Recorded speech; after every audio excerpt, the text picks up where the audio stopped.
Module compétences entrepreneuriales. Séance 2. Développer son esprit d'initiative et d'entreprendre. 1. Définition. L'esprit d'initiative et d'entreprendre désigne l'aptitude d'un individu à passer des idées aux actes. Il suppose de la créativité, de l'innovation et une prise de risque, ainsi que la capacité de programmer et de gérer les actions en vue de la réalisation d'objectifs qu'on s'est fixés. 2. Introduction. Nous savons que chaque être humain, quel qu'il soit, enfant, jeune, adulte et vieux, prend des décisions relatives à sa vie. Ces décisions peuvent être de faire ou de ne pas faire quelque chose, de profiter d'une opportunité ou de ne rien faire, de chercher une information nécessaire pour réaliser une tâche ou attendre un objectif, pour atteindre un objectif. Chaque personne fait toujours face à des situations et doit réagir en face à la situation pour faire telle ou telle action, sans pour autant qu'on lui dise de le faire. Pour cela, je vous invite à suivre avec moi cette histoire. Situation 1. Monsieur Ouedraogo Yemre est un jeune qui habite dans le quartier ouest de la ville. Son ami Bamouni vient le voir. Bamouni. Bonjour Yemre. Comment vas-tu? Ça fait 2 jours. Yemre. Bonjour frérot, on gère. Ce n'est pas simple, mais on espère que ça va aller. Bamouni. Tu as pu trouver du travail? Yemre. Tu connais ma situation. J'ai quitté l'école très tôt et je n'ai pas de qualification. Le pays est dur. Depuis là, j'attends.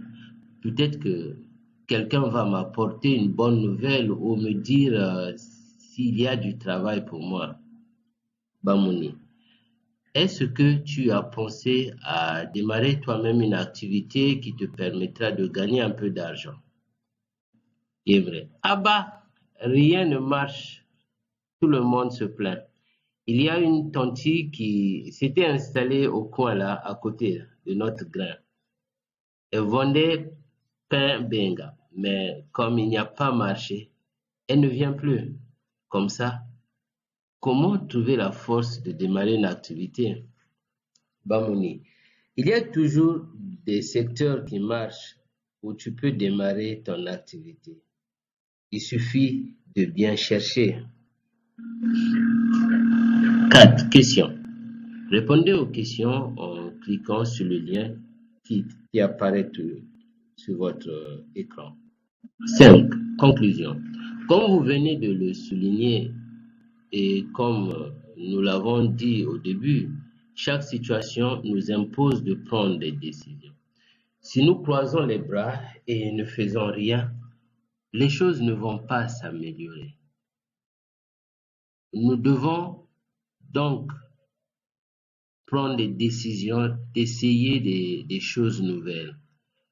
Devant une nouvelle situation difficile, de chercher des nouvelles solutions, de démarrer une activité génératrice de revenus, de nous lever et aller chercher du travail sans qu'on nous le demande.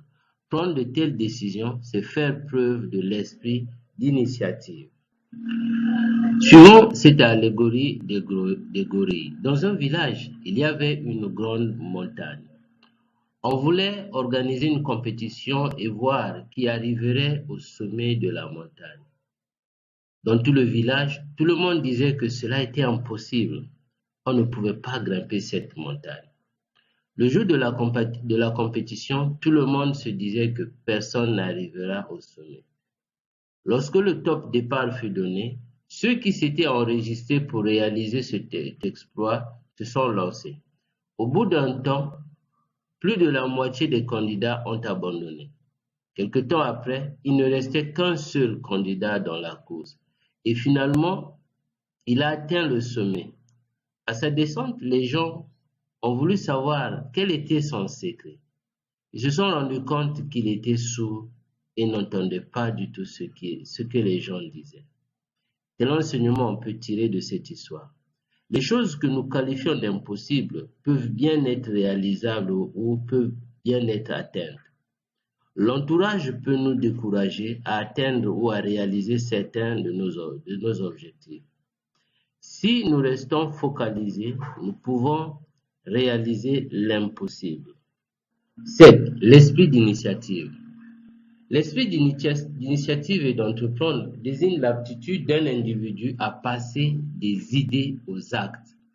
Il suppose de la créativité, de l'innovation et une prise de risque, ainsi que la capacité de programmer et de gérer les actions en vue de la réalisation d'objectifs qu'on s'est fixés.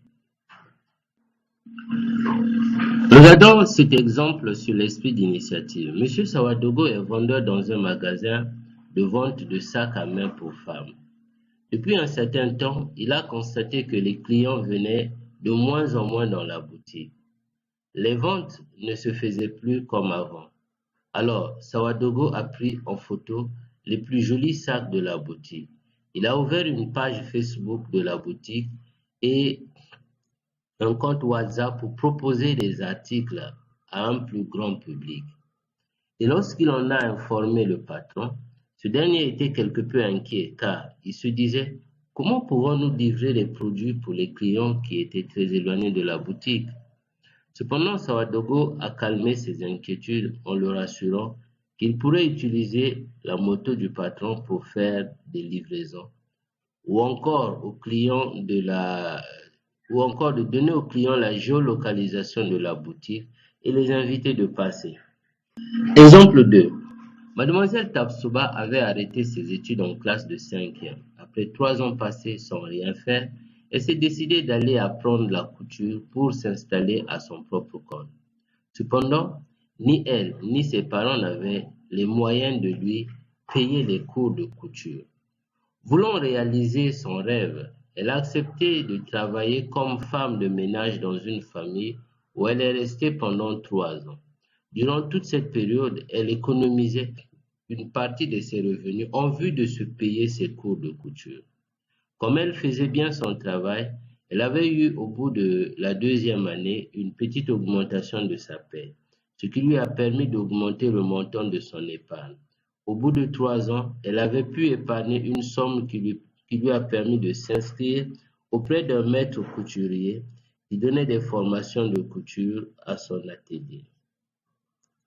Elle est à sa 2e année et avant-dernière année d'apprentissage et arrive déjà à confectionner pour elle-même des modèles variés. Alors, si vous voulez développer votre sens de l'esprit d'initiative et d'entreprendre, voilà 8 points que nous vous proposons. Le premier point, ne restez jamais inactif.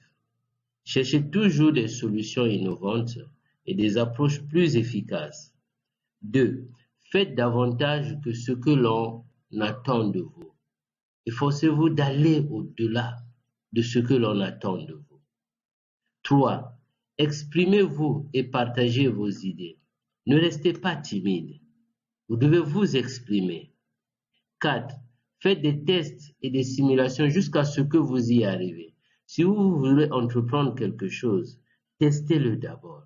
Allez-y, n'abandonnez pas, ne vous découragez pas. Si ça ne marche pas, reprenez, améliorez, avancez. 5.